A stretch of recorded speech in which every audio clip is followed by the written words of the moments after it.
Hello everyone, computer maintenance and trouble શૂટિંગના lecture number 5માં હવે આપણે જે આગળના જે બે ટોપિક બાકી હતા, આપણે જે બ્લોક ડાયાગ્રામ ડિસ્કસ કરતા હતા એ વિશે ચર્ચા કરશું. તો મધરબોર્ડનું જે બ્લોક ડાયાગ્રામ હતો એ આપણે ડિસ્કસ કરતા હતા. તો આની જે પહેલાંના લેક્ચરમાં આપણે મધરબોર્ડના જેટલા પણ કમ્પોનન્ટ્સ છે એ ડિસ્કસ કર્યા હતા, એ તમે આની પહેલાંના લેક્ચરમાં રિફર કરી શકો છો. તો પ્રોસેસર છે, કોપ્રોસેસર છે, ક્લોક જનરેટર છે, બસ સબસિસ્ટમ છે, ઇન્ટરપ્ટ કંટ્રોલર છે, રોમ રેમ લોજિક છે અને ડિરેક્ટ મેમરી એક્સેસ કંટ્રોલર. તો આ 7 કમ્પોનન્ટ્સ આપણે આની પહેલાંના લેક્ચરમાં ડિસ્કસ કરી લીધા છે. એના માટે તમે આની પહેલાંનો લેક્ચર નંબર 4 છે એ રિફર કરી શકો છો. હવે આપણે ટાઈમર એન્ડ કાઉન્ટર લોજિકથી શરૂઆત કરશું. So timer counter logic programmable interval timer 8253. Okay, there are main 3 timers on motherboard: time 0, time 1 and time 2. In time 0 used to interrupt the processor at the rate of 18.2 clock cycle per second to maintain the system time and date. Okay, તમારી system છે, તમારી સિસ્ટમમાં date અને time છે એ update થયા જ કરે છે, બરાબર. એવું તો જરૂરી નથી કે તમે સિસ્ટમ ઓન કરો, એમાં કાંઈ ચેન્જીસ કરો તો જ એમાં ડેટ ચેન્જ થાય છે અથવા તો જ એમાં ટાઈમમાં ચેન્જીસ આવે છે. એવું થતું નથી, એ ઓટોમેટિકલી ચેન્જ છે એ થયા કરે છે, બરાબર. તો એ કેવી રીતે થાય છે? તો કે એના માટે છે એ મધરબોર્ડમાં છે એ ટાઈમર અથવા તો કાઉન્ટર લોજિક આવેલું હોય છે. એ શું કરશે? તો કે 18.2 ક્લોક સાયકલ પર સેકન્ડના રેટથી એ ઇન્ટરપ્ટ ક્રિએટ કરશે પ્રોસેસરમાં, જેથી કરીને જે સિસ્ટમનો ટાઈમ અને ડેટ છે એ મેન્ટેન રહે છે. તો આપણે કાંઈ અપડેટ કરતા નથી, બરાબર, પણ એ ઓટોમેટિકલી જે ઇન્ટરપ્ટ ક્રિએટ થાય અને ઇન્ટરપ્ટથી જે ટાઈમ અને ડેટ છે એ મેન્ટેન થઈ જાય. Time 1 used to generate DMA request signals for performing refresh cycle at every 15 microseconds. Time 1 no use શું છે? તો કે DMA ડિરેક્ટ મેમરી એક્સેસ. તો DMA કંટ્રોલર વિશે આપણે વાત કરી હતી, રિવિઝન કરાવી દઉં DMA વિશે કે ડિરેક્ટ મેમરી એક્સેસ એટલે કે શું? તો કે પ્રોસેસર છે, પ્રોસેસરને ઘણા બધા ટાસ્ક કરવાના હોય છે. હવે એ બીજા બધા ટાસ્ક પરફોર્મ કરતું હોય, એમાં વચ્ચે મેમરી ટ્રાન્સફર કે કોઈ આઈઓ બ્લોક વચ્ચે છે અથવા તો ક્યાંય પણ જો મેમરી ટ્રાન્સફર કરવાની વાત આવે તો data A memory transfer in the sense કે મેમરીમાં જો ડેટા રહેલો છે એને ટ્રાન્સફર કરવો, એને એક્સેસ કરવો, એ બધું ટાસ્ક જો પ્રોસેસર હેન્ડલ કરે તો એ બહુ ટાઈમ કન્ઝ્યુમિંગ અને પ્રોસેસરની એફિશિયન્સી પણ ઘટી જાય. તો એનો જે આખો કંટ્રોલ છે એના માટે એક અલગથી DMA controller, direct memory access controller, એ શું હેન્ડલ કરશે? તો કે પ્રોસેસરને વચ્ચે લઈ આવ્યા વગર ડિરેક્ટલી છે એ મેમરીને એક્સેસ કરી શકશે. તો એના માટે યુઝ થાય છે DMA કંટ્રોલર. અને the main concept of DMA is કે પ્રોસેસરને આ બાબતમાં ડિસ્ટર્બ ના કરવું. સિમ્પલ ગુજરાતી લેંગ્વેજમાં કહું તો કે પ્રોસેસરને આ બાબતમાં ડિસ્ટર્બ ના કરવું, એટલા માટે DMA કંટ્રોલરનો યુઝ કરવો. પણ પ્રોસેસરને ડિસ્ટર્બ નથી કરવું, પણ પ્રોસેસરે ખાલી DMA કંટ્રોલરને એવું કહેવું પડશે કે નાવ ઇટ્સ યોર ટર્ન, કે હવે તમારું ટાસ્ક આવી ગયું છે તો તમે છે એ આ મેમરી ટ્રાન્સફરનું હેન્ડલ કરી શકો છો. તો એટલા માટે ખાલી પ્રોસેસરે એને નોટિફાઈ કરવું પડે. તો એને જે નોટિફાઈ કરવું પડે એના માટે જે રિક્વેસ્ટ સિગ્નલ ક્રિએટ થાય છે, એ રિક્વેસ્ટ સિગ્નલ ક્યાંથી ક્રિએટ થાય છે? ટાઈમ 1 જે છે ત્યાંથી. And the last one is time 2 which is used to generate various tones by the speaker. Okay, જે બીપ સાઉન્ડ ક્રિએટ થાય છે, પછી તમે કોઈ પણ એવી અનઓથોરાઇઝડ એવું કંઈ એક્સેસ પ્રેસ કરતા હોય અને જે બીપ સાઉન્ડ ક્રિએટ થાય છે, એના માટે ટાઈમ 2 છે એ યુઝ થાય છે. So this 3 are the timer counter logic programmable interval timer 8253. Time 0 use થાય છે ડેટ એન્ડ ટાઈમ જનરેટ કરવા માટે, ટાઈમ 1 યુઝ થાય છે DMA રિક્વેસ્ટ સિગ્નલ કરવા માટે, અને ટાઈમ 2નો યુઝ થાય છે સ્પીકરમાંથી વેરિયસ ટોન્સ છે એને જનરેટ કરવા માટે. Okay, and now this is the last component of block diagram of motherboard, which is peripheral interface logic, PPI 8255A. Okay, the programmable peripheral interface device connects the peripheral devices to the personal computer system. Peripheral devices એટલે કે સિસ્ટમમાં આવેલા નથી. તમે જ્યારે એને સિસ્ટમને use કરો છો ત્યારે એમાં પાછળથી તમે એક્સ્ટ્રા અટેચ કરો છો. CPU આખું સેન્ટ્રલ પ્રોસેસિંગ યુનિટ છે એ આખું પેક આવે છે, એમાં તમે પાછળથી કાંઈ એડ કરો છો નહીં. મોનિટર શું છે, આખું પેક બોક્સ છે, એક ટાઈપનું બોક્સ કહી લો, એમાં તમે પાછળથી કાંઈ એડ કરો છો નહીં. એવા ડિવાઇસીસ કે તમે એને એમાં એક્સ્ટ્રા એટેચ કરો છો ફોર પર્ટિક્યુલર ઇનપુટ આઉટપુટ ઓર એની અધર ઓપરેશન, તો એના માટે એને કહેવાશે પેરિફરલ ડિવાઇસીસ. તો પેરિફરલ ઇન્ટરફેસ લોજિક એનો યુઝ શું થાય છે, તો કે જે આ પ્રોગ્રામેબલ પેરિફરલ ઇન્ટરફેસ ડિવાઇસ છે એ કનેક્ટ કરશે પેરિફરલ ડિવાઇસને આપણા પર્સનલ કોમ્પ્યુટર જોડે. એટલે પર્સનલ કોમ્પ્યુટરને પેરિફરલ ડિવાઇસ જોડે કનેક્ટ કરવા માટે શેનો યુઝ થશે, પર્ટિક્યુલર પેરિફરલ ઇન્ટરફેસનો. હજી એક વખત કહી દઉં, ઇન્ટરફેસ પ્રોવાઈડ કરવું એટલે કે બે વચ્ચે કોમ્યુનિકેશન પોસિબલ કરવું. બરાબર, એક સિમ્પલ લેંગ્વેજમાં કહું છું કે તમને લોકોને પર્ટિક્યુલર કોઈ લેંગ્વેજ નથી આવડતી, બરાબર. ફોર એક્ઝામ્પલ ફ્રેન્ચ લેંગ્વેજ છે, બરાબર, ફ્રેન્ચ લેંગ્વેજ નથી આવડતી અને જેને ફ્રેન્ચ આવડે છે એને ઇંગ્લિશ નથી આવડતું, તો એ બે વચ્ચે કોમ્યુનિકેશન જે પણ વ્યક્તિ વસ્તુ કોઈ પણ જે પ્રોવાઈડ કરશે કે એ બે વચ્ચે જેનાથી કોમ્યુનિકેશન પોસિબલ થાય તો એને કહેવાશે ઇન્ટરફેસ. એ એક ટાઈપનું ઇન્ટરફેસ થયું કે એ બે વચ્ચે કોમ્યુનિકેશન પ્રોવાઈડ કરે છે. ભલે ગૂગલ ટ્રાન્સલેટર હોય તો ગૂગલ ટ્રાન્સલેટરમાં first of all French language નાખો, એનું ઇંગ્લિશમાં કન્વર્ટ કરો, એ ઇંગ્લિશ રીડ કરે, ઇંગ્લિશ લેંગ્વેજ નાખો, એ ફ્રેન્ચમાં કન્વર્ટ થાય, એ ફ્રેન્ચ રીડ કરે. One type of interface. Okay, જો ઇન્ટરફેસ વર્ડ છે એ આ સબ્જેક્ટમાં બહુ વખત યુઝ થશે તો તમારા માઇન્ડમાં એક વખત ક્લિયર થવું જોઈએ કે what is actually interface. Okay, now it is designed to implement parallel IO ports without the additional circuit. શેના માટે એનો યુઝ કરીએ છીએ, તો કે પેરેલલ ઇનપુટ આઉટપુટ પોર્ટ્સ છે એ આપણે એમાં યુઝ કરી શકીએ બીજી કોઈ એડિશનલ સર્કિટ એડ કર્યા વગર. The PPI એટલે કે programmable peripheral interface which is actually a device is very flexible parallel interface that is software controlled. Earlier PCs has the keyboard connected to the PPI. પહેલાંની જે system હતી એમાં શું હતું, જે કીબોર્ડ છે એ કેવી રીતે કનેક્ટેડ થતા હતા, તો કે પ્રોગ્રામેબલ પેરિફરલ ઇન્ટરફેસનો યુઝ કરી અને છે એ કીબોર્ડ છે એ કનેક્ટ થતા હતા. મેં હમણાં જ કીધું એમ કે તમારી પાસે CPU કેવું આવે છે, તો કે બંધ બોક્સમાં આવે છે, તમે એની અંદર કાંઈ એટેચ કરી શકતા નથી, પાછળથી તમારે કીબોર્ડને એટેચ કરવું છે. તો જે પહેલાંના PC હતા એ પેરિફરલ ઇન્ટરફેસ લોજિક એ લોજિકનો યુઝ એટલે કે પ્રોગ્રામેબલ પેરિફરલ ઇન્ટરફેસ ડિવાઇસનો યુઝ કરી અને કનેક્ટ થતા હતા. પણ હવે છે એ એવું પર્ટિક્યુલર કોઈ ડિવાઇસનું યુઝ થતો નથી.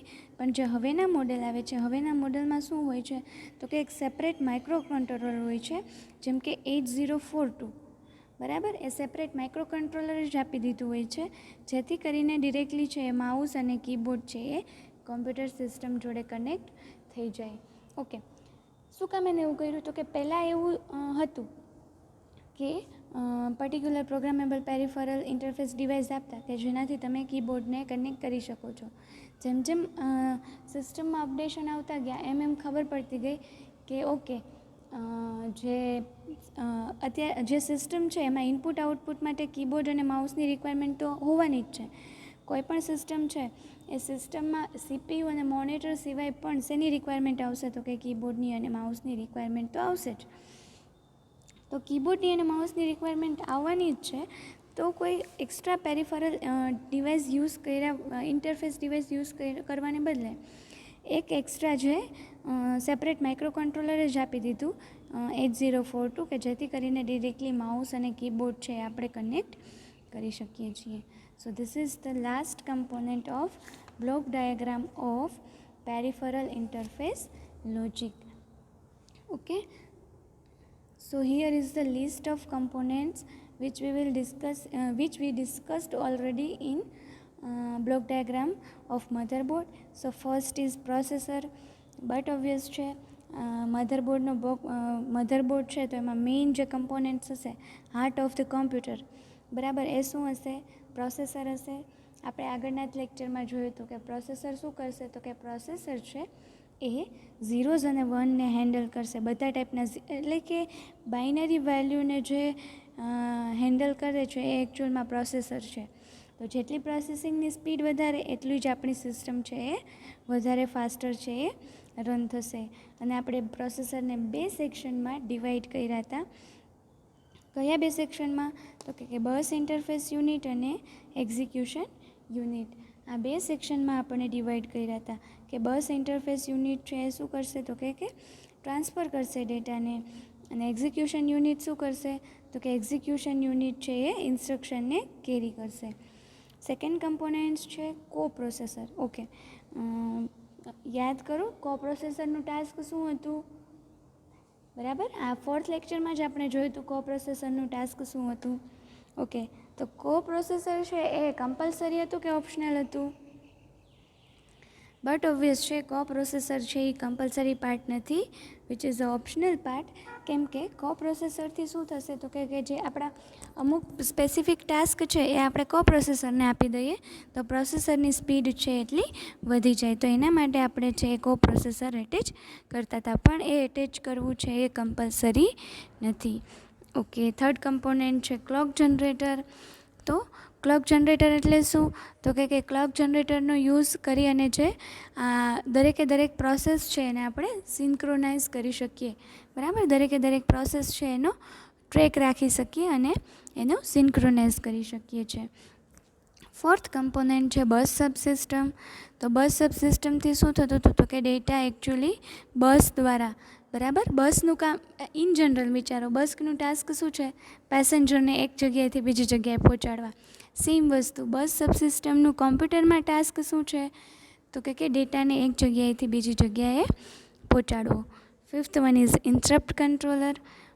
ઓકે, ઇન્ટરપ્ટ કંટ્રોલરનું શું કામ હતું, તો કે પ્રોસેસરનું અટેન્શન જોઈએ છે, તો પ્રોસેસરના અટેન્શન લેવા માટે ઇન્ટરપ્ટનો યુઝ કરતા હતા. અને આપણે ઇન્ટરપ્ટ કંટ્રોલરને 2 ટાઈપમાં પણ ડિવાઈડ કર્યા હતા કે નોન માસ્કેબલ ઇન્ટરપ્ટ અને માસ્કેબલ ઇન્ટરપ્ટ. કે નોન માસ્કેબલ ઇન્ટરપ્ટ એટલે કે તમે એને પર્ટિક્યુલર ફ્યુ સેકન્ડ માટે પણ ઇગ્નોર કરી શકો નહીં, પણ માસ્કેબલ ઇન્ટરપ્ટ હોય તો તમે પર્ટિક્યુલર અમુક પીરિયડ ઓફ ટાઈમ માટે એને ઇગ્નોર કરી શકો.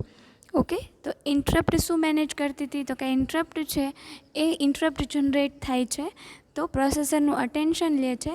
પ્રોસેસરનું અટેન્શન મળી ગયું, એ પર્ટિક્યુલર પ્રોસેસ કમ્પ્લીટ થઈ ગઈ, ફરી પછી પાછું જે જૂની પ્રોસેસ ચાલુ હતી એ સ્ટાર્ટ થઈ જશે. સો this is the interrupt controller task. Okay, અને ઇન્ટરપ્ટ કંટ્રોલર છે એ શું કરશે, બધી જેટલી પણ ઇન્ટરપ્ટ જનરેટ થાય છે એ દરેકને મેનેજ કરશે. And 6th component is ROM and RAM logic. Okay, so what is the task of ROM and RAM logic? ROM અને RAM તમને ખબર જ છે, read only memory, random access memory. ROM અને રેમનું આપણે ડિટેલ ડિસ્ક્રિપ્શન આગળના લેક્ચરમાં જોઈશું. બટ ROM અને રેમનો જે ડેટા છે, મેમરી છે એ એકચ્યુઅલમાં બ્લોક છે કે જ્યાં બાઇટ ઇન્ફોર્મેશન સ્ટોર થાય છે, બરાબર. તો એ ઇન્ફોર્મેશનને લાવવા માટે, સ્ટોર કરવા માટે છે એ રેમનો યુઝ થાય છે. અને રીડ ઓનલી મેમરીમાં જે actually power on self test, એટલે તમારી જ્યારે સિસ્ટમ બૂટ થતી હોય ત્યારે જે ટેસ્ટિંગ જે રિક્વાયરમેન્ટ હોય એ બધું રોમમાં સ્ટોર હશે. તો રોમમાં એકચ્યુઅલી આપણી સિસ્ટમ સ્ટાર્ટ થાય છે ત્યારે જેટલી રિક્વાયરમેન્ટ હોય જે ડેટાની એ બધું રોમમાં સ્ટોર હશે. Okay, 7th one is direct memory access controller. હમણાં જ મેં ડિસ્કસ કર્યું what is the actually task of DMA controller. તો આ 7th કમ્પોનન્ટ આપણે લેક્ચર નંબર 4માં જોયા હતા, અને આજના લેક્ચરમાં આપણે ટાઈમર કાઉન્ટર લોજિક અને પેરિફેરલ ઇન્ટરફેસ લોજિક વિશે પણ ડિસ્કસ કર્યું. So this all are the block diagram of motherboard. So this is the IMP question in GTU examination. 4 માર્ક્સનો ક્વેશ્ચન પૂછાય છે કે explain block diagram of motherboard. તો તમારે બ્લોક ડાયાગ્રામ ડ્રો કરવાનો એઝ વેલ એઝ આ જે કમ્પોનન્ટ્સ છે એને પણ લિસ્ટ આઉટ કરી અને એનું ડિસ્ક્રિપ્શન આપવાનું. બેસ્ટ એક્ઝામ પેપર લખવાની ટ્રીક એ છે કે તમે જેટલા પણ કમ્પોનન્ટ્સ આવતા હોય એનું ફર્સ્ટ ઓફ ઓલ લિસ્ટ આપો અને પછી દરેકે દરેકનું ડિસ્ક્રિપ્શન આપો. ઓકે, તો બ્લોક ડાયાગ્રામ માટે તમારે આ 9 કમ્પોનન્ટ્સ છે એ યાદ રાખવાના રહેશે.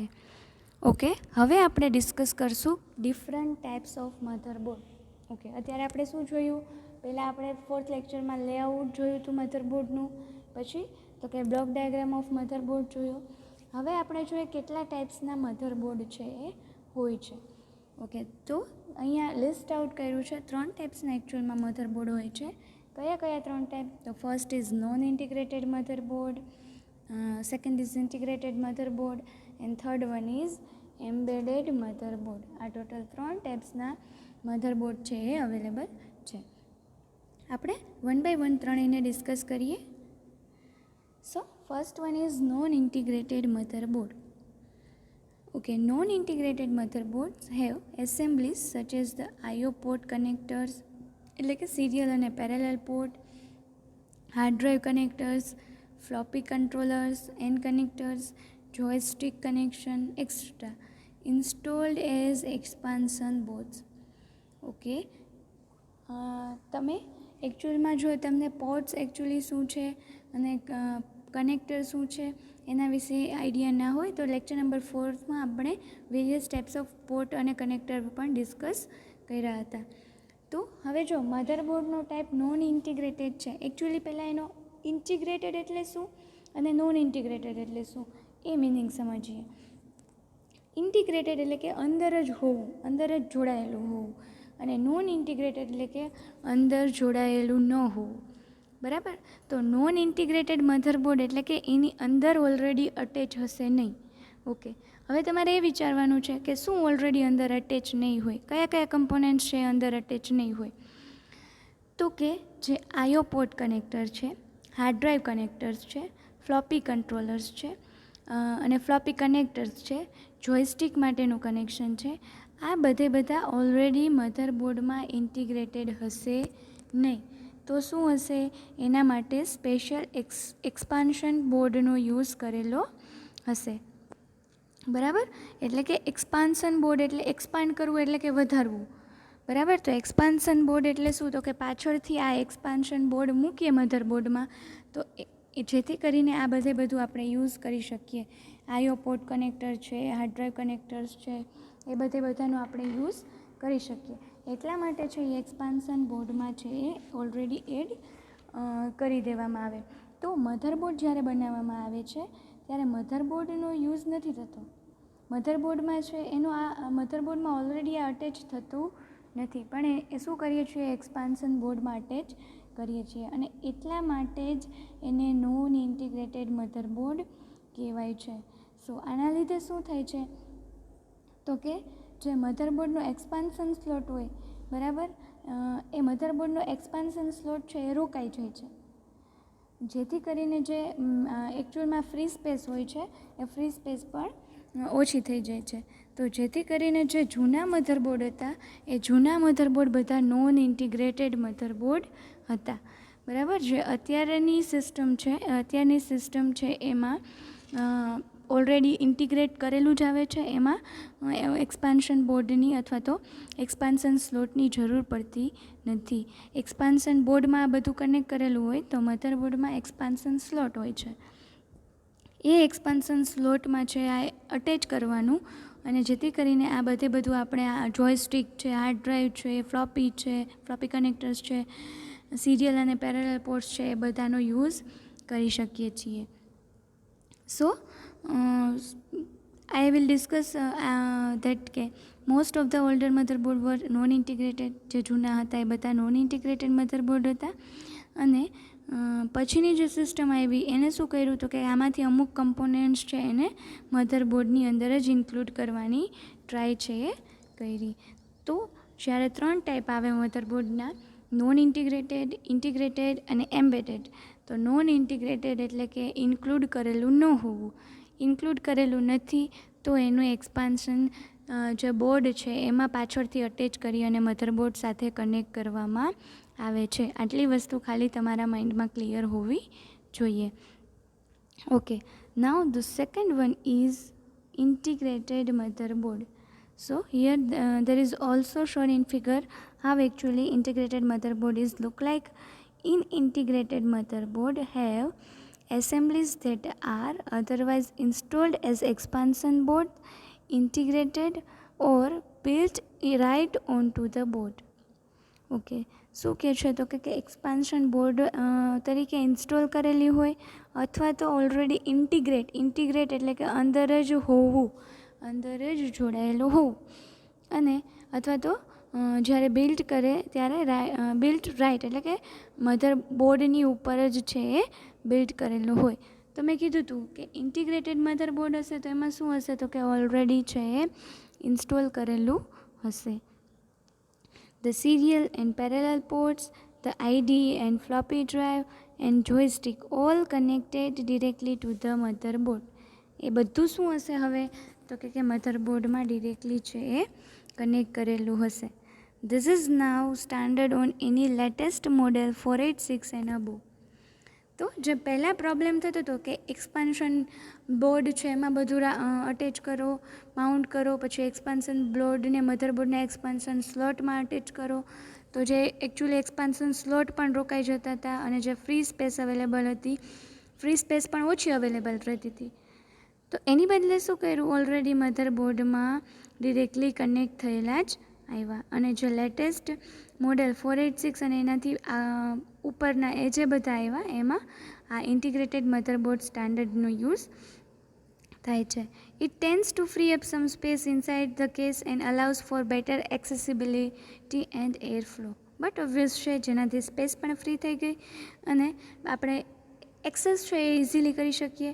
અને જે એર ફ્લો એટલે કે જે આખો ફ્લો છે કે ફ્લોપી ડિસ્કમાંથી અથવા તો હાર્ડ ડિસ્કમાંથી અથવા તો તમે જોયસ્ટિક છે એકચ્યુઅલી ગેમિંગ માટે યુઝ થાય છે.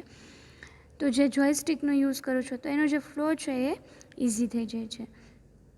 The systems are cheaper to produce because there is less material involved, less installation and testing can all be done at the same time. System છે એ ચીપર બનવા લાગી. શું કામ એને તો કે આને જે ક્રિએટ કરવું ઇઝી થઈ ગયું, પછી મટીરિયલ ઓછું યુઝ થવા માંડ્યું, એનું જે ઇન્સ્ટોલેશન છે એ પણ ઘટી ગયું અને ટેસ્ટિંગ આ બધું છે એ સેમ ટાઈમે થઈ જતું હતું. એટલા માટે છે સિસ્ટમ પણ ચીપર થઈ ગઈ. They are more expensive to repair. Okay, આખી સિસ્ટમ તો સસ્તી થઈ ગઈ પણ એને રિપેર કરવું છે એ એક્સપેન્સિવ થઈ ગયું. શું કામ એને If the problem is with a controller failure or broken pin, it means a new motherboard should be needed. એકમાં પણ કંઈક પ્રોબ્લેમ આવ્યો એનો મતલબ છે કે આખું મધરબોર્ડ છે એની રિક્વાયરમેન્ટ આવશે. પહેલાં શું થતું હતું, એક્સ્ટ્રા અટેચ કર્યું હતું તો તમારે ખાલી એટલો પોર્શન જ ચેન્જ કરવાનો આવે. કે એક્સપાન્શન બોર્ડમાં પ્રોબ્લેમ છે તો એક્સપાન્શન બોર્ડમાં જ ચેન્જીસ કરવાનો આવે. જે પર્ટિક્યુલર આખું મધરબોર્ડ છે એમાં કાંઈ ચેન્જીસની રિક્વાયરમેન્ટ રહેતી નથી. પણ હવે જો ઓલરેડી એટેચડ હોય, અંદર જ માઉન્ટ કરેલું હોય તો આખું મધરબોર્ડ છે એને રિપ્લેસ કરવું પડે. પણ એટલે કે પરચેઝ કરવું, એકવાર લેવું ચીપર થઈ ગયું, એને પ્રોડ્યુસ કરવું ચીપર થઈ ગયું, પણ એને રિપેર કરાવવું છે એ કોસ્ટલી પડે છે. Okay, and the last one is embedded motherboard. Third one is embedded motherboard. In an effort to reduce the cost of computer system even more, manufacturer began integrating or embedding technologies such as video, sound, networking and modems right onto the system board. Okay, હજી પણ છે કોમ્પ્યુટરની size અને એની cost છે એ ઘટાડવી છે. તો manufacturer છે તેણે શું સ્ટાર્ટ કર્યું તો કે જે બધી બીજી ટેકનોલોજી એને ઇન્ટિગ્રેટ એટલે કે ભેગી કરી અને એકમાં જ જોડવાની ટ્રાય કરી. બરાબર, તો કે કઈ ટેકનોલોજી, તો કે વિડીયો છે, સાઉન્ડ છે, નેટવર્કિંગ છે, મોડેમ્સ છે, એ બધું છે એ સિસ્ટમ બોર્ડ ઉપર જ અટેચ કરી દેવામાં આવ્યું. This dramatically increased the cost of the main board but reduced the cost of the overall system. Okay, તમે બધી વસ્તુ એક બોર્ડમાં જ અટેચ કરો છો તો બટ ઓબ્વિયસ છે જે મેઇન મધરબોર્ડ છે એની તો કોસ્ટ છે ઇન્ક્રીઝ થવાની જ છે. પણ શું થયું તો કે ઓવરઓલ સિસ્ટમ છે એ ઓવરઓલ સિસ્ટમની પ્રાઇસ છે એ ઘટી ગઈ. તો એમ્બેડેડમાં વધારે ફીચર્સ એડ કરી અને એક આખું મધરબોર્ડ છે એ ક્રિએટ કરવામાં આવે છે. ઇન્ટિગ્રેટેડમાં શું હતું, ઇન્ટિગ્રેટેડમાં મધરબોર્ડમાં જ અટેચ કરી દેવામાં આવે છે, પણ એમાં કયા કયા પાર્ટ હતા તો કે સિરિયલ અને પેરેલલ પોર્ટ છે, પછી ફ્લોપી ડ્રાઈવ, જોયસ્ટિક, બધા છે એ ડિરેક્ટલી કનેક્ટ છે એ થતા હતા. જ્યારે એમ્બેડેડમાં એ બધું તો હશે જ, પણ બીજા એક્સ્ટ્રા એક ટેકનોલોજી જેવી કે વિડીયો, સાઉન્ડ, નેટવર્કિંગ, મોડેમ, એ બધું પણ સિસ્ટમ બોર્ડ ઉપર છે એ અટેચ કરી દેવામાં આવે છે. તો જે અત્યારના લેટેસ્ટ લેપટોપ છે, નોટબુક છે, એ બધા કોમ્પ્યુટર્સ છે એ વધારે ને વધારે સ્મોલર અને લાઇટર થતા જાય છે અને આપણે આપણા જે રીતે ડેસ્કટોપમાં જેટલા ફીચર મળે છે એટલા જ ફીચર્સ છે આપણને લેપટોપમાં અને નોટબુકમાં મળી રહે છે. બરાબર, તો શું કામ એને તો કે એમ્બેડેડ મધરબોર્ડનો યુઝ થવા માંડ્યો એટલા માટે. સો this is all about types of motherboard. તો આજના લેક્ચરમાં આપણે જે બ્લોક ડાયાગ્રામ હતો એના જે 2 કમ્પોનન્ટ્સ હતા એ 2 કમ્પોનન્ટ્સ ડિસ્કસ કર્યા. એના પછી દરેક કમ્પોનન્ટ્સનું રિવિઝન કર્યું. ટોટલ 9 કમ્પોનન્ટ્સ હતા. તો એ આપણે 9 કમ્પોનન્ટ્સ હતા એ 9 કમ્પોનન્ટ્સનું આપણે રિવિઝન કર્યું અને પછી આપણે ટાઈપ્સ ઓફ મધરબોર્ડ જોયા. સો 3 types of motherboard: non integrated motherboard, integrated motherboard and embedded motherboard. અને આ સેશનમાંથી મેં કીધું હતું એમ કે બ્લોક ડાયાગ્રામ ઓફ મધરબોર્ડ છે એ આઈએમપી ક્વેશ્ચન છે. હવે આના પછીના લેક્ચરમાં આપણે મધરબોર્ડ ફોર્મ ફેક્ટર વિશે ચર્ચા કરશું.